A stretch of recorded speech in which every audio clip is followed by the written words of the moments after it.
Severe storms triggered flash floods and several emergencies in south central Texas. At least one person is confirmed dead, and crews are on scene assisting with dozens of high water rescues. This is the same area where more than 100 people were killed by flooding last summer, which included an all-girls camp.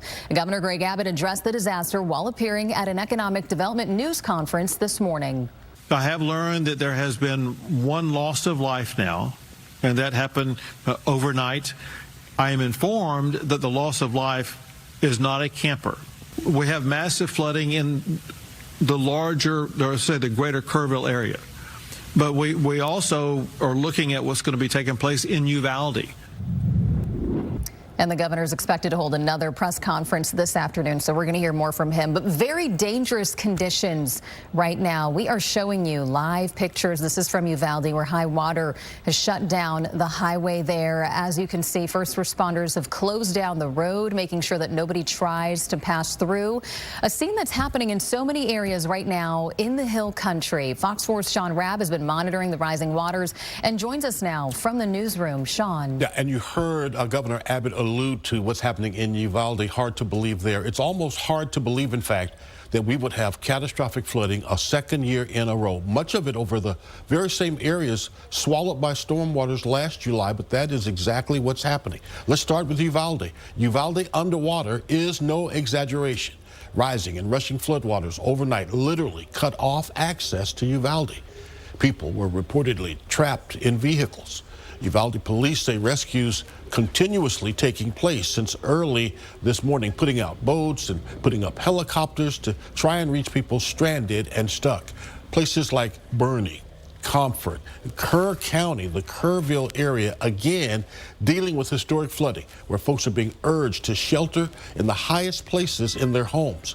And a flash flood emergency in Kerr County, the Kerrville area, home to Camp Mystic, and the floods that took so many lives last summer. In the Kerrville area, the river rising 32 feet in just 4 hours. The historic Arcadia Loop Bridge, as you see here, blocked with rushing waters and debris and sheds uprooted from the farms and backyards they were sitting on riding down the Guadalupe River.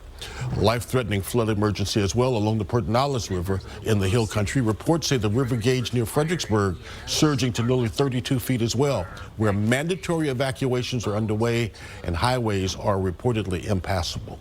I don't think the river has broken the banks up this way since probably back in like 2002.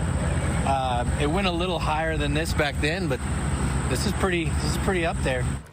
Yeah, it is. And what's being described as a dangerous flood wave, a surge of excess water rapidly moving downstream that can become deadly, is reportedly racing down the Pedernales. Look, the National Weather Service elevated that flash flood emergency for areas along the Guadalupe River, those places downstream, places like Comfort, Warring, Sisterdale, where the river is expected to crest similar to the horrific crest last July 4th, those communities downstream from Kerrville.